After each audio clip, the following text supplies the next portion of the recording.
Imagine a neighborhood where many families live in the same small house. The house is old. The walls were built by someone else long ago. Some rooms are shared, some belong to more than one family. Some families believe the house was originally theirs. Every family has strong memories, painful history, and powerful friends outside the house who sometimes come in to help them fight. This is a simple metaphor for understanding the Middle East. The region often appears in the news as a place of constant conflict. Wars seem to start, pause, and then return again. But the reasons are not simple. They are a mix of history, religion, borders, power, resources, and outside influence. To understand why conflict happens so often, we need to look at several layers like peeling an onion.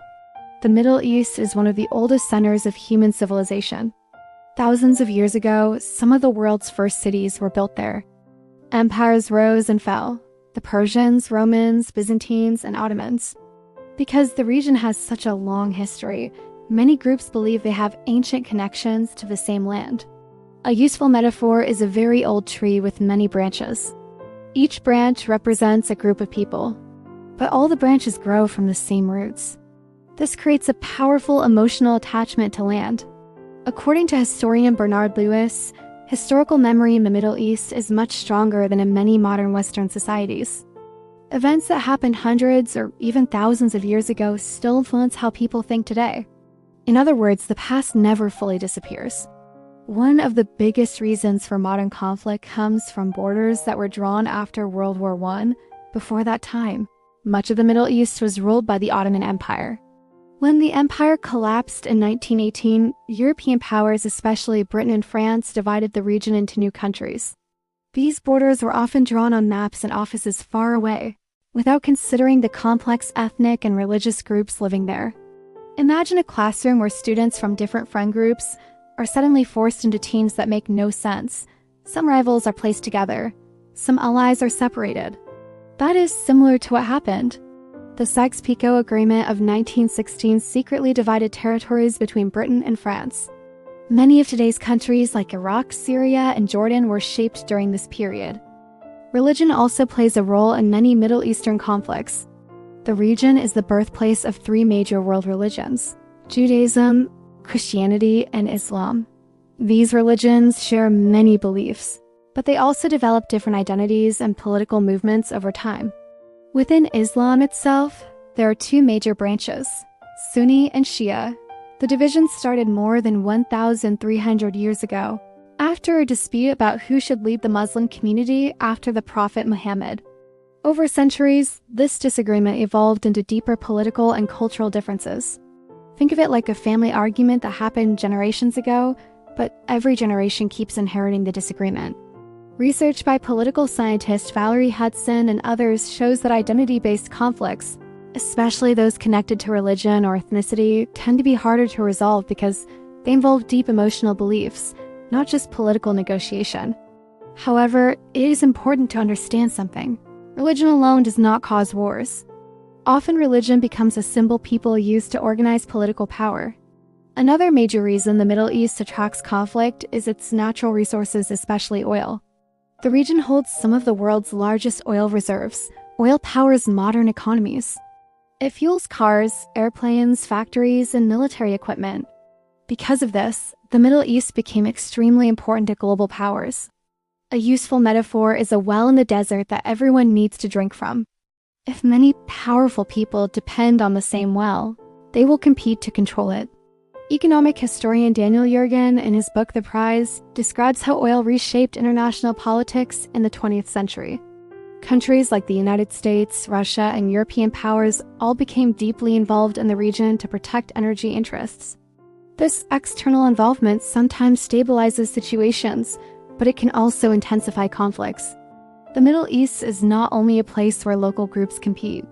It is also a stage where global powers compete indirectly. This is called a proxy war.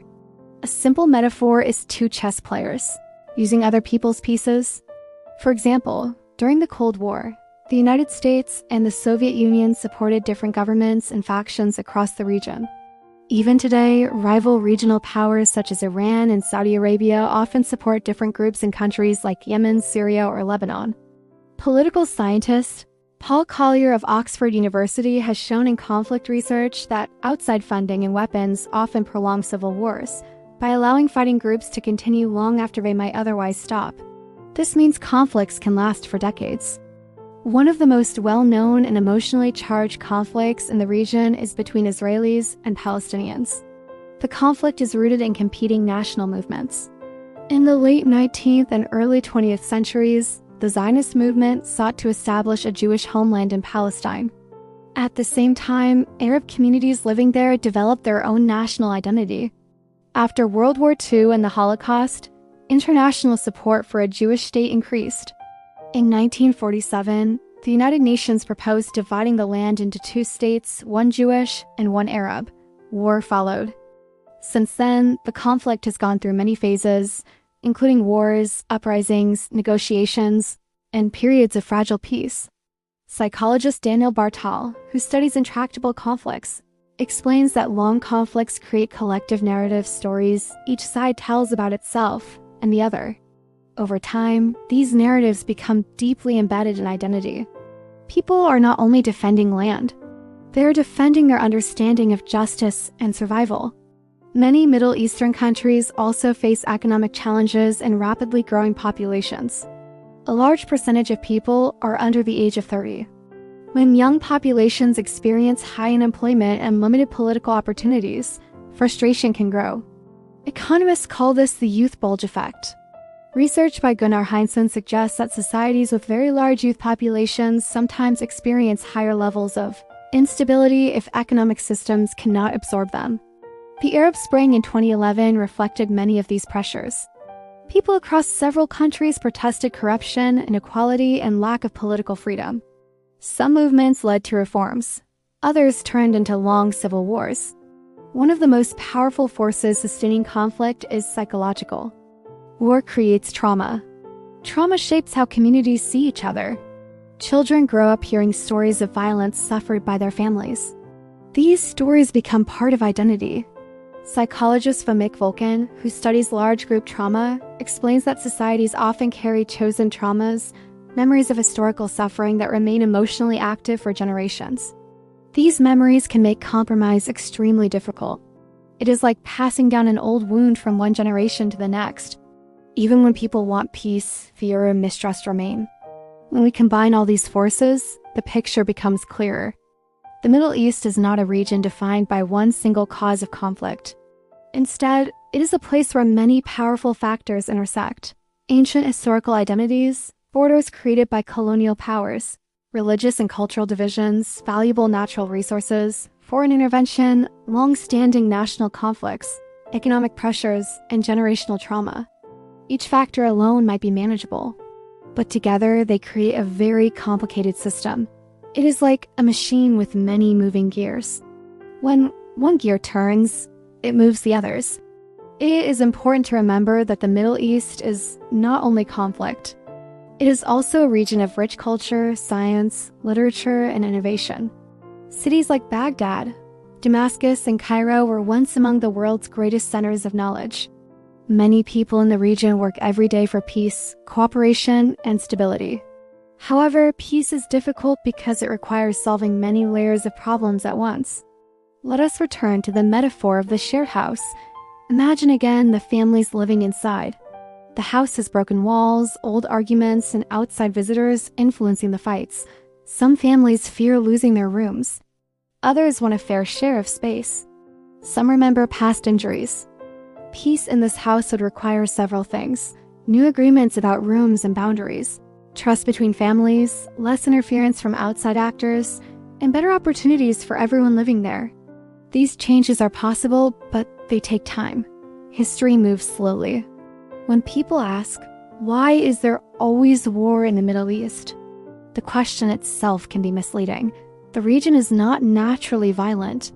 Instead, it carries layers of historical decisions, political structures, and human emotions that interact in complex ways. Understanding those layers helps us move beyond simple explanations. Because, in reality, wars are not caused by geography. They are caused by people, systems, and choices made across generations. And if those choices create a conflict, different choices can eventually create peace. Thanks for watching.